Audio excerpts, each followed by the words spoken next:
육대주 아시죠? 다 배웠습니다. 근데 여러분의 실력을 한번 제가 테스트해 보겠습니다. 5대양 뭐죠? 5대양? 큰 소리 얘기해 보세요. 다 맞히면 제가 커피 한 잔 밑에서 쏘겠습니다. 자, 첫째, 태평양. 틀려도 돼요. 해서양. 이제 장은이만 보고 해야 되겠다. 해서양. 인도양. 북극해. 남극해. 우리 장은 실력 이 정도예요. 자, 그러면 6대주. 찬양대를 중심으로 한번 하겠습니다. 6대주. 아시아주. 아메리카, 예, 아메리카, 아프리카, 오세아니아, 유럽, 남아메리카, 예, 나도 헷갈려. 아시아, 유럽, 아프리카, 오세아니아, 남아메리카, 북아메리카입니다. 그런데 어느 날 이 초등학교 다니는 아들이요, 학교에서 내진 숙제를 아버지에게 가르쳐달라고 졸라낸 거예요. 아빠, 5대양 6대주가 뭐예요? 아들의 말을 들은 아버지가 아주 자신있게, 그거 5대양은 말이다. 김양, 박양, 이양, 최양, 그리고 조양이란다. 그러자 아들은, 아빠 그러면 6대주가 뭐예요? 아빠 되게 유식하네. 6대주 뭐예요? 6대주는 말이야, 소주, 맥주, 고량주, 포도주, 백세주, 그리고 막걸리란다 했어요. 아들은 아버지가 가르쳐준 대로 열심히 노트에 적어서요, 선생님에게 보여줬습니다. 그리고 선생님에게 정말 호되게 야단을 맞습니다. 화가 잔뜩 난 아들이 집에 와서, 아빠, 가르쳐주려면 똑바로 가르쳐줘야지. 나 이것 때문에 선생님에게 야단 맞았어. 그리고 눈물을 줄줄 흘립니다. 그러자 어디 보자 어떤 것이 틀렸는지. 그리고 아빠가 노트를 봅니다. 그러면서 이거 틀렸네. 내가 실수했네. 어떤 거가 틀린 거지? 그러니까 아들이 묻자, 탁주를 막걸리라고 했네. 그러니까 6대주 말이야, 소주, 맥주, 고량주, 포도주, 백세주, 그리고 탁주란다 하고 가르쳐줬습니다. 여러분, 모르면 그냥 모른다고 할 것이지, 괜히 아는 척했다 자기도 더 무식하고 애꿎은 다른 사람만 야단 맞습니다. 사람은 무엇이든지 자기 신분에 맞게끔 생각하고 살아야 됩니다. 다시 말하면 자기의 분수에 맞게끔 살아야 된다, 그겁니다. 없는 사람이 있는 척하면서 과소비라고, 없는 사람이 세상에 어떤 능력이 있는 척하고, 반면에 힘 있는 사람이 그 힘을 남용할 때 이 사회는 혼란스러운 문제가 일어나게 됩니다. 아무것도 알지 못하면서 아는 척하면 오히려 손해보고 망신당하는 겁니다. 그래서 사람은 가면 쓰지 말고 있는 그대로 살아야 됩니다. 누구나 현재 자기가 누리는 그 수준에 맞게끔 살아야 된다, 그겁니다. 대통령이 누더기 옷을 입고 노숙하면 안 되겠고, 클럽의 회장이 손수레 끌고 돈벌이 할 수가 없는 것입니다. 이렇게 정치, 경제, 도덕과 지적인 수준에 맞게끔 살아야 나라는 질서가 있고요, 평화로운 삶을 살 수가 있습니다. 그런데 이런 것들은 우리 그리스도인의 삶도 마찬가지입니다. 예수님을 믿으면서 안 믿는 척하고, 교회 다니면서 안 다니는 척하고, 예수님 믿어 구원받은 사람이 그리스도와 전혀 무관하게 살 수가 없다고 하는 거죠. 그리스도인은 그리스도인답게 살아야 되고, 교회 직분자는 직분자답게 살아야 됩니다. 오늘 여기 15절 말씀 보면, 그런즉 어찌하리요? 우리가 법 아래 있지 아니하고 은혜 아래 있으니 죄를 지으리요? 그럴 수 없느니라 그랬습니다. 바로 이 성경 말씀 보면 모든 그리스도인은 하나님의 은혜 아래 있다고 말씀합니다. 여러분, 이것이 과연 어떤 뜻입니까?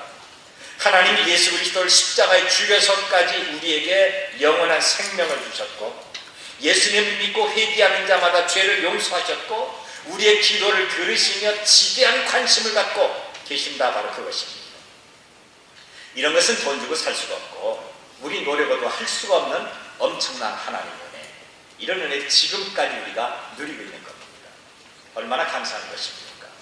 그래서 사도 바울은 하나님의 은혜로 영생 얻은 자의 삶이 어떤 것인가 오늘 본문에서 우리에게 설명하고 있습니다. 여러분, 그 삶이 과연 어떤 것일까요? 영생 얻은 자의 삶은요, 제일 먼저는 하나님께 순종하는 것입니다. 모든 것들은 주의 말씀 앞에 순종하는 것부터 시작된다는 거죠. 여기 16절 17절 보면 너희 자신을 종으로 내주어 누구에게 순종하든지 그 순종함을 받는 자의 종이 되는 줄을 너희가 알지 못하느냐? 혹은 죄의 종으로 사망에 이르고 혹은 순종의 종으로 의에 이르느니라. 하나님께 감사하리로다. 너희가 본래 죄의 종이더니 너희에게 전하여 준 바 교훈의 본을 마음으로 순종하여 그랬습니다. 여기서 영생 얻은 자의 삶이 어떤 것입니까? 하나님으로부터 순종하는 것부터 시작이 되는 겁니다.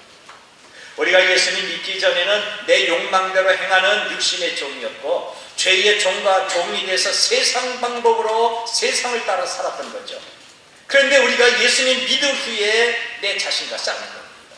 그러면 안 돼. 그것도 참아야지. 자신과 싸우고 죄와 유혹과 싸우면서 주님을 위한 삶을 살고 있습니다. 이것이 예수님을 믿고 영생 얻은 자의 삶이라고 하는 것입니다. 중세 유명한 베네딕트 수도원에는 많은 수도사 지망생들이 몰려버렸습니다. 수도원장은 수도원에 오는 모든 사람들을 다 받아들이면서 그들에게 각자의 독방을 쓰게 만들었습니다. 그리고 1년 동안은 자기가 입고 옷과 짐을 그대로 벽에 걸어놓고 언제든지 만지고 입고 볼 수 있게 만들었습니다. 그러면서 이들은 수도생의 옷을 입고 그리스도를 명상하고 고행하면서 철저하게 자기 자신의 욕망을 억제합니다. 이렇게 함으로 예수님께 철저하게 순종하는 삶을 배우게 했습니다. 수도사 지망생들은 처음에는 자기 마음대로 살다가 수도원의 아주 엄격한 규칙과 고통이 어떤 것인가를 몸으로 체험하게 됩니다. 세상의 모든 연락을 끊어버리고 고독하게 지나며 금욕의 어려움이 어떤 것인가를 생생하게 자기 피부로 느끼게 되는 거죠. 그럴 때마다 이들은 벽에 걸던 자기 옷가짐을 쳐다봅니다. 내가 저것 입고 다시 밖으로 나갈까? 아니면 조금 더 참고 기다릴까? 하루에도 수십 번씩 마음의 유혹과 갈등을 갖습니다. 그러다 견디지 못한 사람은 결국 자기가 입고 왔던 그 옷을 다시 입고 바깥으로 뛰어나가지만 자기를 누르고 인내함으로 주 앞에 헌신하는 사람은 모든 갈등과 유혹에서 승리하게 되는 것입니다. 여러분, 오늘 우리 그리스도인의 삶이 이런 것이죠. 육신의 정욕과 안목의 정욕과 이생의 자랑으로 살고 싶은 욕심, 잠시 믿음을 접어두고 세상으로 뛰어나가고 싶은 욕망이 우리들 가운데 있는 것입니다. 성경은 말하기를 바로 내 욕심대로 할 때 이것이 죄의 종이고 죄의 종에게 순종하는 삶이라고 말씀하고 있습니다. 더 갖고 싶은 욕망, 더 놀고 더 먹고 싶은 욕망, 세상과 흉내내고 싶은 이 죄의 유혹을 뿌리치면서 그리스도와 그분의 말씀 따라가는 것이 하나님 앞에 순종하는 것입니다. 여러분이 예수님을 믿는다고 다 하루아침에 거룩하게 되는 것이 아닙니다. 너무 큰 길에 걸지 마십시오. 인생은 평생 성화의 과정을 걷는 거죠. 여러분, 목사나 장로라고 해서 다 거룩한 것이 아닙니다. 매일같이 조금씩 주님을 닮아가면서 성화되는 사람들입니다. 목사나 장로 세상 사람이 받고 있는 욕망, 유혹, 욕심이 얼마나 많은 줄 알아요? 여러분은 그렇지 않습니까? 그런데 나는 이것을 끊어버리고 이제부터 하나님 말씀대로 살겠습니다. 나는 이제부터 예수님을 믿고 하나님을 예배하겠습니다. 결심하고 그렇게 노력하는 것이 믿음이고 순종이고 충성입니다. 지금까지 우리는 과연 얼마나 하나님께 순종했습니까? 우리는 지금까지 내 욕심을 따라 죄에게 순종한 것이 얼마나 많이 있습니까? 내가 하나님을 따라 순종할 때는 그리스도 예수 우리 주 안에 있는 영생의 열매를 맺습니다만 내가 죄를 따라가고 내 방법 따라갈 때 사망이라는 열매를 거두게 되는 것입니다. 그리고 두 번째로 보면 영생을 얻은 자의 삶은 믿음으로 사는 것입니다. 믿음은 아무리 강조해도 지나치지 않습니다. 여기 19절 보면 너희 육신의 연약함으로 내가 사람의 예대로 말하노니 전에 너희가 너희 지체를 부정과 불법에 내주어 불법에 이른 것 같이 이제는 너희 지체를 의에게 종으로 내주어 거룩함에 이르라 그랬습니다. 여기 나오는 의에게 종으로 내주어 거룩함에 이르라, 이 말씀은요, 우리가 예수 그리스도를 믿는 믿음으로 산다고 하는 거죠. 우리가 믿음으로 살 때 우리 주님은 그 믿음을 보시고 우리를 의롭다고 인정하시는 겁니다. 의로운 것은 아니지만 내 속에 예수 그리스도가 있기 때문에 그것을 보면서 의롭다 인정해 주시는 거죠. 의라고 하는 것을 이 한자 풀이라면요, 양 밑에 자가 있습니다. 다시 말하면 어린 양 밑에 내가 있어서 그분을 높이면서 의지하는 삶을 말합니다. 우리가 예수님을 나의 구주로 믿을 때 나라고 하는 삶이 변하지 않습니까? 먼저 생각이 변하고 그 다음에 말이 변하고 행동과 인생 목표가 달라지게 되는 겁니다. 과거에는 기분 나는 대로 말을 해도 아무런 꺼리낌이 없었지만 이제는 한 번 더 생각해서 덧세우는 말을 하고 우리 입술에는 기도와 찬양이 있다고 하는 거죠. 과거에는 예수님과 상관없는 이런 삶을 살았지만 이제는 예수님을 의지하면서 늘 주님을 생각하고 있습니다. 과거에는 마음이 생각이 더러웠고 내 마음이 악한 것으로 가득했지만 예수님을 믿음 탕음에는 그리스도의 보혈로 깨끗하게 됐고 나를 향한 하나님의 사랑을 알게 됐던 것입니다. 과거에는 소망이 없이 오직 이 땅의 것만 바라봤지만 이제는 보이지 않는 영원한 하늘나라를 소망하게 되는 것입니다. 오늘 21절 보면 너희가 그때 무슨 열매를 얻었느냐, 이제는 너희가 그 일을 부끄러워하나니 이는 그 마지막이 사망이니라 그랬습니다. 너희가 그때에 예수님 믿기 전입니다. 우리는 과거 죄를 짓는 삶으로 사망이 나를 지배했어요. 내가 내 자신을 믿고 살아왔던 거죠. 그런데 이제는 예수님을 믿는 믿음이 나를 지배하고 있는 것입니다. 예수님께서 성령을 통해서 나를 지배하니까 내가 환난을 당하고 내가 박해를 받고 삶에 어려움이 있고 때로는 손해를 봐도 마음의 평화가 있고 이 땅의 모든 것 다 무너져도 하나님 나라를 소망하면서 감사하며 살고 있는 것입니다. 신방 가서 보면요, 2주일 됐는데 벌써 정말 힘들고 어려운 사람이 있어요. 마음이 찢어지게 아픈 사람이 있습니다. 감사의 조건이 뭔가 생각해보면 별로 없어요. 그런데 그 입에는 감사합니다. 그저 감사밖에 없다고 하는 거죠. 여러분, 왜 그렇습니까? 예수님을 믿는 믿음이 그를 지배하기 때문에 그렇죠. 예수님 믿는 믿음 때문에 그는 감사하고 있다고 하는 거죠. 그런 믿음이 날마다 우리를 변화시키는 것입니다. 독실한 그리스도인들도 많은 허물과 실수가 있습니다. 그러나 그것 때문에 더욱더 예수 그리스도를 굳게 믿는 믿음을 가질 수가 있습니다. 진정한 그리스도의 삶은 말로만 믿는다고 하는 것이 아니라 나의 삶을 통해서 증명되어야 되는 것입니다. 우리가 잘 아는 성자 어거스틴은 알코올 중독자였고 버려진 탕자였으며 이단에 빠진 사람이었습니다. 그는 장녀와 동침하고 아이까지 낳던 사람이에요. 그런데 예수님을 믿은 후에 모든 것 다 끊어버렸습니다. 끊어버리는 아픔과 고통이 있었고 끊임없이 자기를 몰아치는 죄책감도 있었고 그리고 수없이 뻗어오는 유혹의 검은 손이 끈질기게 그를 괴롭혔지만 그는 예수 그리스도를 믿는 믿음 때문에 마침내 승리할 수가 있었습니다. 하루는 어디 가는데 과거에 자기와 동침했던 여자를 만났습니다. 그 여자는 오랜만에 어거스틴을 만났기 때문에 너무 반가워서 깜짝 놀는 모습으로 어거스틴 오래간만이에요. 나예요. 어거스틴이 모른 척합니다. 쫓아와서 나 몰라요. 나예요. 부리고 따라왔지만 어거스틴은 못 들은 척하고 갑니다. 그 여자는 어거스틴의 손을 잡고 어거스틴 벌써 나를 잊었어요 라고 말하자 어거스틴은 그 손을 뿌리치면서 나는 과거의 어거스틴이 아니라 새로운 어거스틴, 과거에 그는 죽었습니다 라고 하면서 지나갔습니다. 여러분, 어떻게 보면 완전한 오리발령인 것 같습니다. 그러나 예수 그리스도를 믿는 성도의 모습이 이렇게 변해야 되잖아요. 예수님 믿기 때문에 과거의 내가 아니라 새로운 나로 날마다 변해야 될 것입니다. 어제의 삶과 오늘의 삶이 달라져야 돼요. 지난주의 삶과 금주의 삶이 달라져야 됩니다. 예수님을 믿고 영생 얻은 자의 삶은 내 인생의 나침반 되시는 예수님을 온전히 신뢰할 줄 알아야 됩니다. 그리고 그의 삶은 날마다 예수님처럼 거룩한 그 성품으로 변화되어야 됩니다. 우리 주변에 많은 사람이 있지만 그 사람들이 우리를 보면서요, 참 많이 변했다라고 말한 적이 과연 언제입니까? 저 사람 과거에 망나니였는데 교회 다니더니만 참 많이 변했다. 저 사람 불평과 원망과 시비를 달고 다녔는데 이상하게 기뻐하고 감사한다. 웬일이지? 저 사람 봐.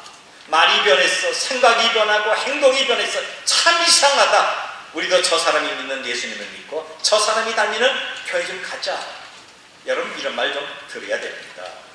이것이 변화된 삶이라고 하죠. 저 사람 과거에는 술에 빠졌고 도박에 미쳐버렸는데 저 사람 다 아는 동네의 싸움꾼이었는데 저 사람은 정말 무리하고 방탕했는데 교회 다니더만 어떻게 저렇게 변했지?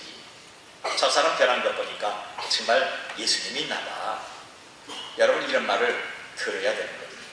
이런 것이 영생 얻은 자의 특징입니다. 사도 바울은 말하기를 나는 날마다 죽노라 그랬습니다.